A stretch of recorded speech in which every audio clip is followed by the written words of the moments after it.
So today I'm going to do something a little different with this week's success tips video. I'm doing editing right now.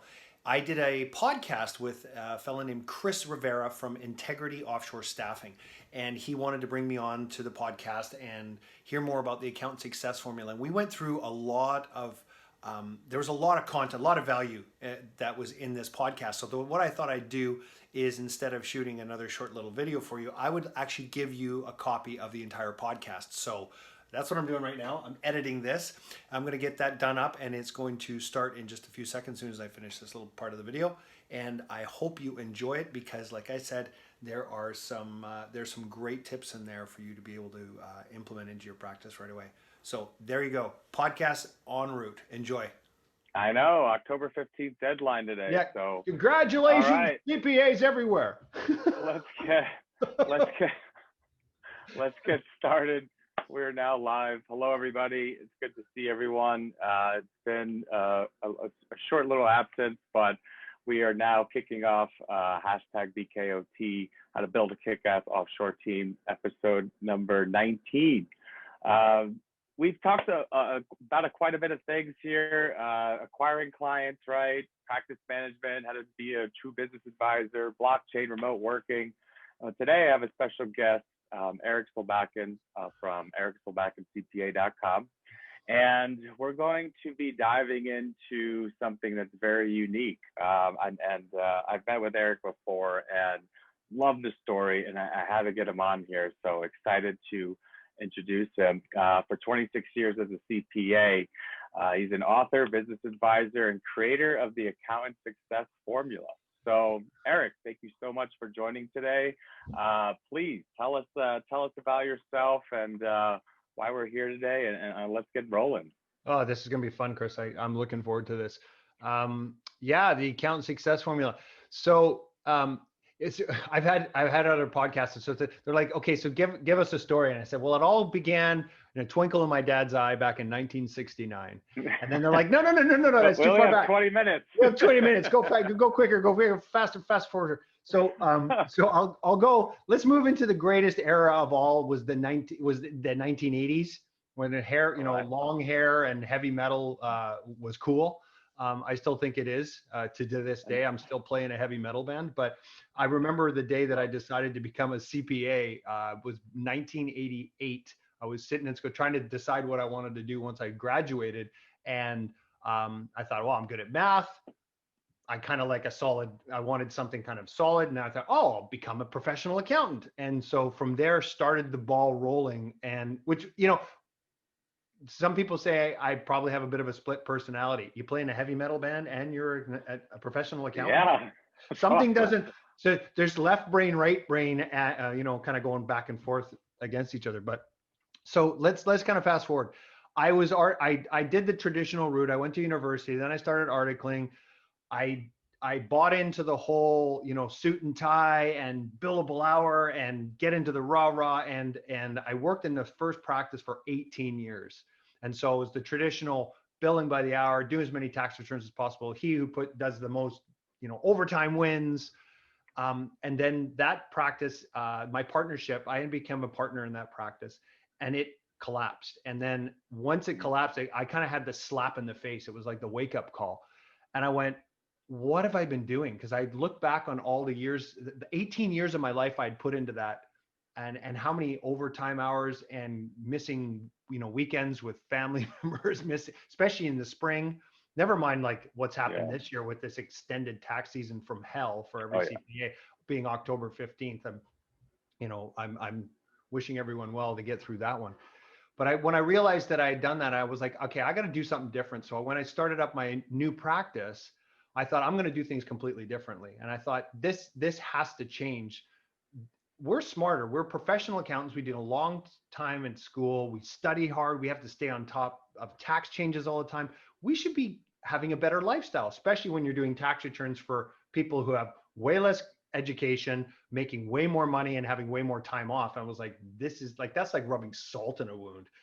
You're working till midnight on October 15th doing a tax return for a donkey that makes millions and doesn't hardly work. And you're just going, no, I need a better life. Right. And so what happened was I kind of went on what my wife calls a manic run.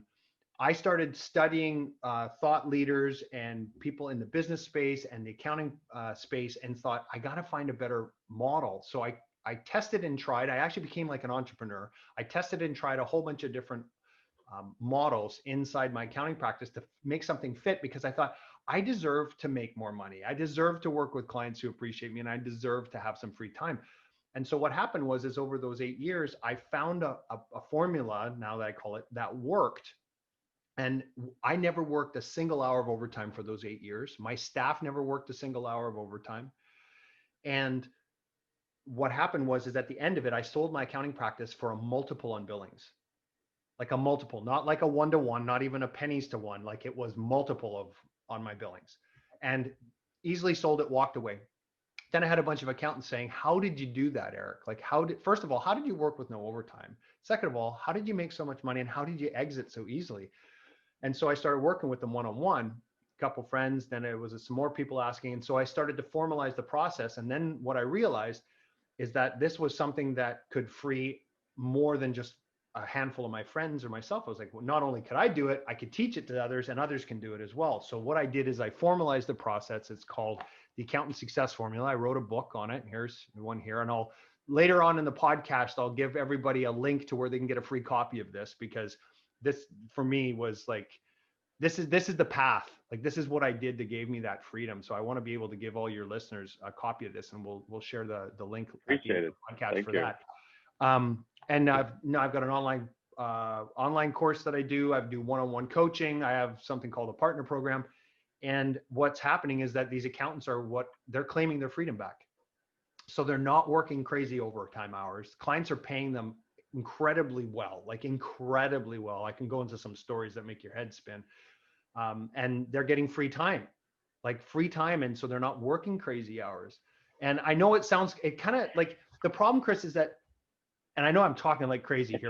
It sounds too good to be true. Well, there's the problem. Here's the problem, is that when I start sharing this kind of thing, it sounds like a infomercial. Like, it sounds like, make more money, have great clients, have free time. Like every advisor out there is touting the same thing. Oh, how to get $10,000 clients in the next 30 days, and blah, blah, blah, blah, blah, which is a bunch of bullshit.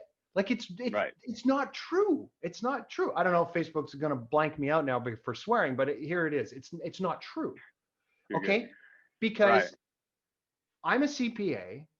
I've done this. I've updated my model, my accounting practice. And this is what I realized, is that the traditional business model that accountants work under is flawed.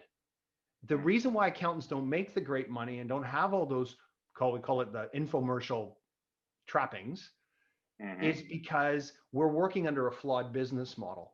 And it wasn't until that I went through this entire process of losing my first practice, building my own, then teaching other accountants, and then formalizing it, that I realized this is the problem.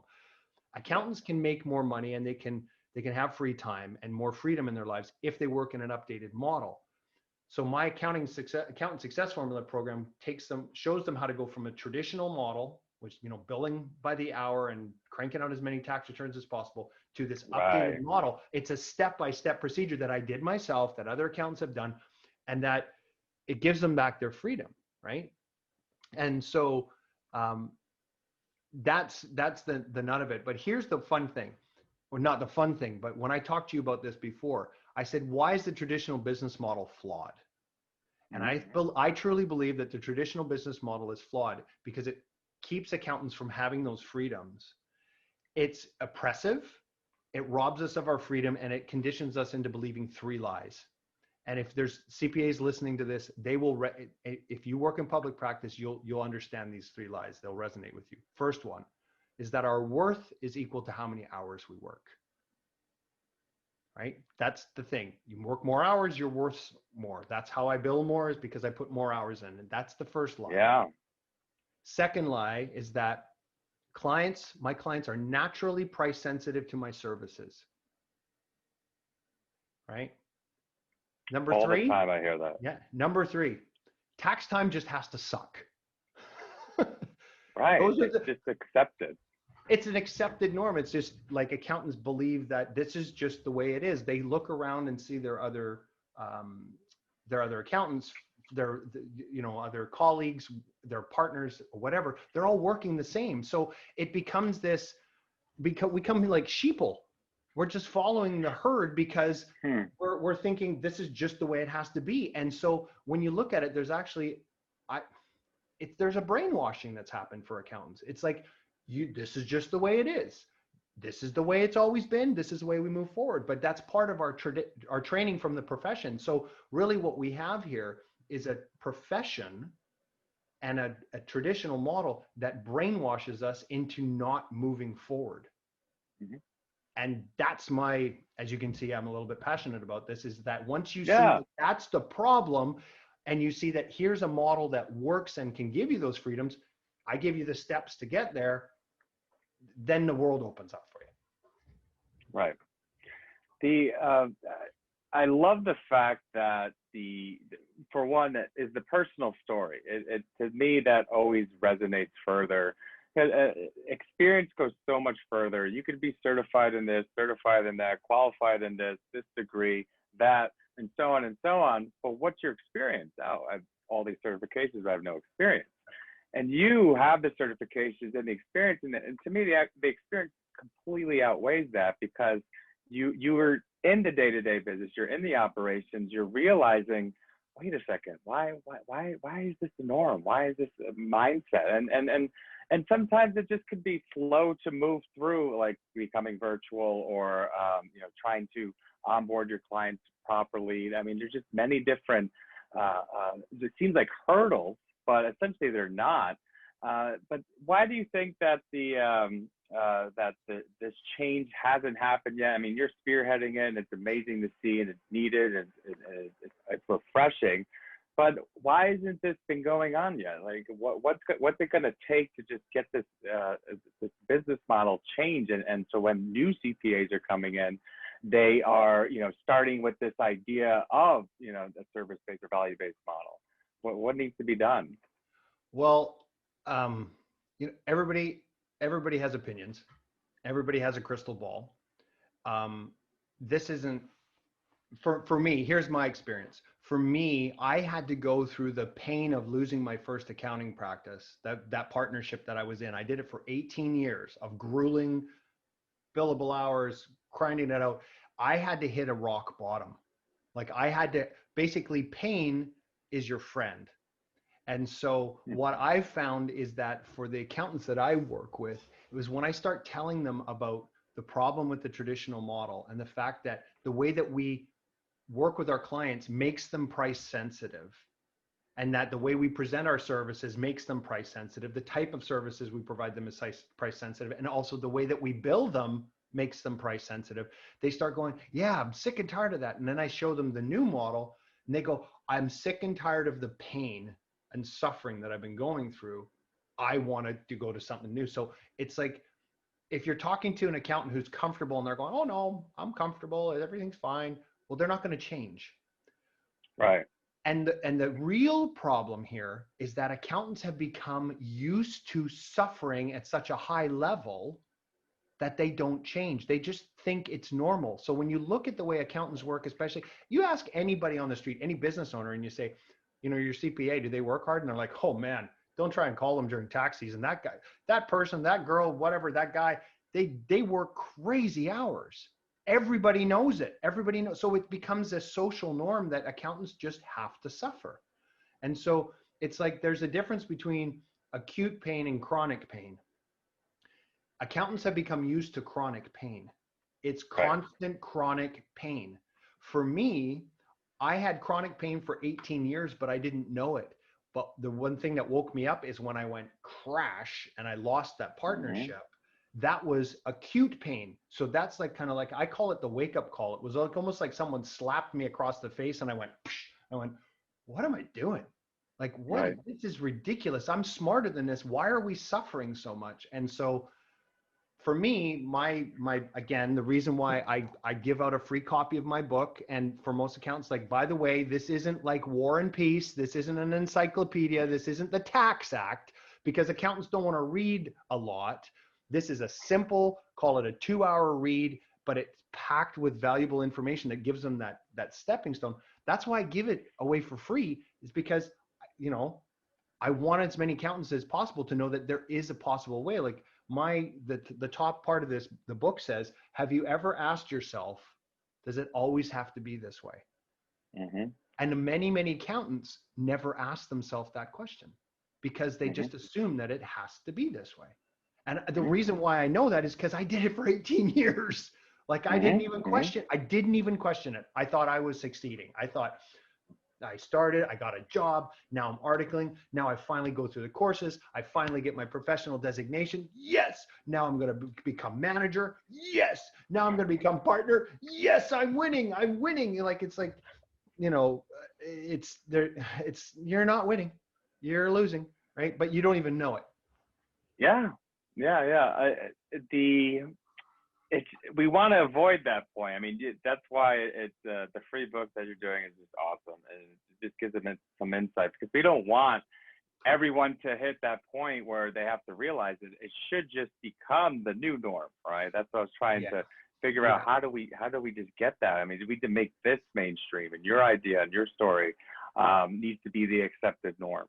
So for now, at times too, clients that I work with, this pandemic has been opportunistic in ways for the accounting community, as far as hitting the gas pedal on many different functions of their firm and having to just do it right now. So now with the accepted of remote working, which was, you know, remote work has been going on for 30 years, but at the same time, this industry was just, you know, ignoring it. So now, do you think that they're more accepting to change and more willing to hear people out? Are you getting that type of feedback? Or people are just understanding that they not accepting it? They're more understanding that there are other opportunities, or what is the feedback you're getting and that you're getting and seeing? Yeah, it's interesting. There's kind of like, we'll call it marketing, or your marketing, trying to get your message out to people. And one is you're trying to bash and get people to believe in the way you think, as opposed to going out there and saying, here's what I have. This is what it does for you. If you're interested, come see me. So it's like this, it's attraction rather than promotion. And this one thing that I'm, as much as I get excited and I get all jacked up, and accountants are like, man, you can sell this stuff, Eric. It's like, I'm trying not to sell it. I'm trying not to promote this. I'm trying to just attract the right accountants that say, yes, I'm sick and tired of suffering. I'm sick and tired of the pain. And yes, I deserve more. And in this model that I've created, you will make more money, have better clients, and have free time. Your clients will love the model. And so those people come to me. So what I'm finding, to answer your question, because I always come around to answering the question, is what am I seeing is that eventually accountants are starting to get sick and tired of working like dogs. Okay. Yeah. They're sick and tired. And here's a funny story. My daughter, she's 8. I told her this because she heard me talking to someone and said, are you sick and tired of working like a dog? And my daughter says to me, she goes, Dad, shouldn't it be aren't you sick and tired of working like a horse? Because like horses put plows, and horses work and they drive and they're hard working. Our dogs lie around all day. They just lay around all day. Like, and I went, you got a good point there, kid. So, but the accountants get sick, and it's for those accountants that get sick and tired of working crazy hours. But so what I'm seeing is like a swelling of, especially in this tax season, like it's called the extended tax season from hell. So that third lie that I talked about, that accountants just accept that tax time has to suck. They're starting to go, okay, no, this is too much. No more. So what's happened is the chronic pain of tax season for many accountants has now become acute pain. Because now it's gone over the edge, and now it's become acute, and now it's incredibly painful, and especially tied in with clients that are super price sensitive because of the pandemic and all the financial instability that's going on. So for accountants to go and do a whole bunch of work for the client and then try and get paid for after the fact, which is a horrible way to work. I have this saying, it's stop chasing the money. Just stop chasing the money. As soon as you can agree on a price with the client ahead of time, and I show them exactly how to set that up, The clients will gladly pay you more money to know how much they're going to pay ahead of time, smooth out cash flow over 12 months, and have access to you. You don't have to chase them for the money. So then the pain goes away. Like all the accountants that were actually on my model did not miss a beat during this pandemic. Mm-hmm. Clients didn't wait to bring their tax returns in because they were paying monthly anyway. So it didn't matter to them. Right. They were And so trained to do that. Yeah.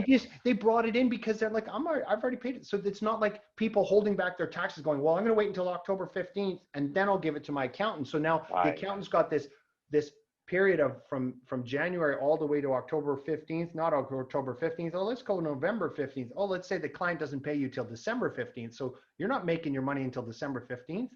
All my accountant firm clients, they've had their money coming in the whole time. And the clients bring this stuff in, right? So that's exactly what I'm noticing is that firms are the owners, partners, they're the ones that hadn't moved virtual or were really flexible with their clients. There's no more flexibility, and essentially they're willing to lose clients in order to make their lives better. And so that's what I've noticed too. I just noticed that they just want to not go into tax season thinking it's going to be just stressful like it always is. They're wanting their clients to, they pay the same money, but they're going to have to follow the same or this type of procedure now and retraining them. And then onboarding new clients in their new specific way. I mean, it's just very important. It all boils down to the client, and it's hard to. I hate saying you want to fire your client per se, but at the same time, it's more important to have quality clients than it is to have quantity clients. And I think the industry has always been about quantity, hours, more. Yes. I mean, what does it get you in the long run? So everything you're saying is spot on. And so you're assisting with your online course, your book, and everything. Does it tie into any type of staffing for the firm, or is it just focused on the owner and the partner, or how does that tie in? Because you got to have the right staff in place. Yeah. So, and I'm glad for that. And I kind of wanted to tie back to one other point too. Every time I get on a podcast, as much as I love telling accountants how amazing this program is and how amazing the model is and all the rest of that stuff, I always like to make sure that I give some value on the call and to say, here's some critical things that you can think about today, right? I've got a bunch of free PDFs on my website, ericsolbacandcpa.com, or just go to accountantsuccessformula.com. You can find that. But I want to talk about kind of a critical thing in your practice, just so that they've got some key takeaways here. And then I want to definitely come back and talk about the staffing side. So when you look at a business model, the business model is made up of a revenue model and an expense model. And we know simple math goes, if you can move your revenue model up and your expense model down, you have higher net profit. Makes accountants salivate everywhere, right? It's balance, right? So balance, yeah. So the key here is what is the profit driver? What is the economic driver in your accounting practice? And the economic driver in an accounting practice is price per client. Let's go back to this. Price per client drives revenue model up. Not only that, if you think about it, you have a revenue model that goes up. If you have price per client goes up, you are working with less clients. So therefore you are working less. Therefore you have clients. And if they're paying you more, here's the interesting thing is when clients pay you more, they value you more. And not only if they value you more, you're actually ended up doing less crappy work. So all of those freedoms come into play. So let's talk about the two models. You've got a revenue model. We have to move the pricing up. So how do you move pricing up? What are the three? There's three keys to pricing. And this is what I want your listeners to be able to walk away with. Number one is positioning. Number two is client conversations. Number three is billing model. So let's go through those quickly. Positioning is what services are you providing your clients? What kind of services you provide them will have an effect on whether they are price sensitive or not price sensitive. And there's this great thing called the value curve. Rick Payne allowed me to share it with with everybody in my book, and it's also on my website, and your readers can go and get a copy of the value curve. It's incredibly powerful when you look at it, but basically shows that anything, if you're doing bookkeeping and personal taxes, we all know that's got the most price sensitivity. What has the most upward pressure on price or has clients wanting to pay you more is when you move up this value curve. I've got all the different things that you provide along the curve, but let's just go to the top end of the curve. Top end of the curve is that quarterback, that CFO, or that number one trusted advisor role, which is what professional accountants were trained to do. Right. How do you get that? If you can position yourself as that with your clients, they're willing to pay you a higher price. So I'll stop there on the positioning side, but it's kind of, it makes sense, right? And especially when you look at the curve, there's a bunch of other detail in there that will enlighten that. But let's just talk about that first. If you can position yourself as your client's number one trusted advisor, they're going to pay you more than if you're just doing their bookkeeping or just filing their personal taxes once a year. Second part is client conversation. When you have a conversation, when accountants have conversation with their clients, remember that first lie that we talked about, that their worth is equal to how many hours they work. How many hours? Yeah. So this is how accountants normally talk to their clients. Are like, well, I'll have to do this and this, and we do this and this, and we do this and this and this and this and this, and they there's a huge laundry list of all the things that the accountant will do for the client, thinking that the more that they can stack on there and the more time they can stack on increases the price. Right. But the client doesn't care about that. They care about the transformation. They care about what it's going to do for them. So the client conversation needs to move away from the stuff you do to what they get. Mm-hmm. And that's a very subtle shift, but it's a very powerful shift, because once I go, hey, talk to the client. By the way, when you want to get to here with your business, you want to be able to retire here, this is what your pain points are. I will take away all that stuff and get you there. The client's like, great. They don't care that I'm going to file their 1140, their C Corp, they're this, their T4, their T5, like whatever the Canadian versions of it, and the US version. They don't care. They care about the transformation. So there's the second part. Once you can figure out, have the proper client conversation, they'll pay you more. And the third part the third is the billing model. The billing model, if you bill your clients by the hour, you are creating price sensitive clients.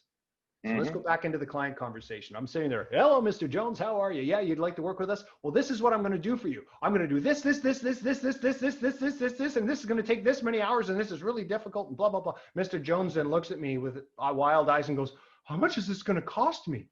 Right. And Mr. Jones now looking at all the stuff. He's not worried about the transformation because I haven't taken away the pain. And then I say, oh, well, we charge you by our standard billable hour rates and blah, blah, blah. And then the first thing that goes through Mr. Jones's mind is, I hope this doesn't take him very long. Instantly, you've created a price-sensitive client, because now he's only going to be happy if you've charged him less. He's not going to be happy. Do all those services. To do all those. Yeah. So we actually create price-sensitive clients. So those are the three keys here. So it's positioning, client conversations, and billing model. If you could get away from the billing model, you have the conversation with the client where they understand that you're going to take care of this world. They can call you whenever they want. They have a question, they can call you.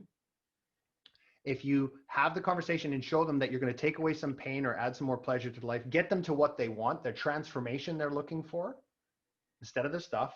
And if you can agree to the price ahead of time with the model that I have in the Accountant Success Formula, which is you agree to price ahead of time, they have smoothed out cash flow, they could call you whenever they want, right? And they could cancel at any time. Those three things, they will pay you a higher amount. So now your revenue model, you could have these clients, not only are they paying you more, they're valuing you more, and you're going to end up having more free time. Spot on. I like that. Appreciate those 3 points.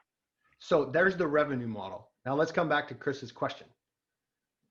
When you have the revenue model right, and you crank the revenue model up, and now you have a price per client at a point where the clients are talking to you more often. And by the way, I never even got into special projects or change orders. If the client's talking to you more often, you have opportunities for projects. And there's a whole, I could talk about that for hours, but this revenue model. Now, once you've punched your revenue model up and you've got the right number of clients at the right price point, now you've got your expense model.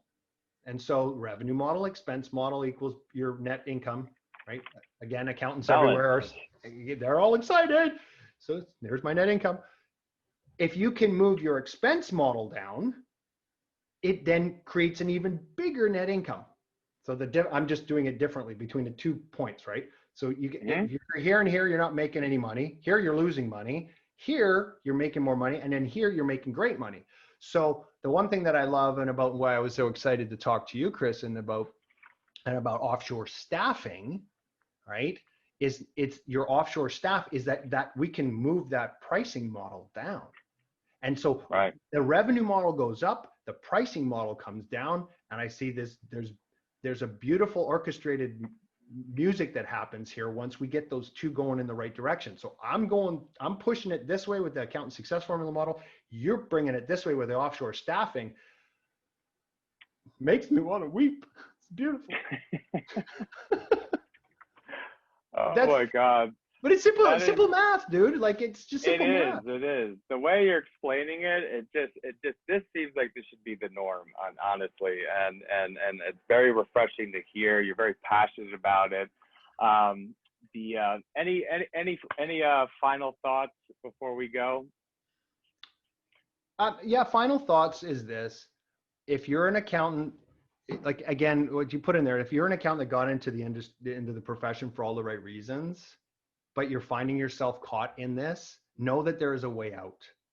Okay. There is a way out. You can, like, again, I talk about the accountant success formula being the path to freedom. I'm very passionate about this. I see too many accountants suffering, and it's not fair because we went to school for way too long and we don't deserve it. And so this model frees accountants. So, like, really, that's my parting words on this, is that you're not alone. Accountants everywhere believe the same thing. Like 99% of the accountants believe that this is just the way it has to be. They believe their worth is equal to how many hours they work, that their clients are naturally price sensitive to their services, and that tax time just has to suck. You're not alone, right? And so, you don't have to. So again, this is me not trying to be promotional. This is saying, if you're sick and tired of this, there is a way out. And that's why, I've offered the free book. There's free information on my website. From there, I even have a master class that people can go to. Like, it's a video master class. It's ericsolbackincpa.com.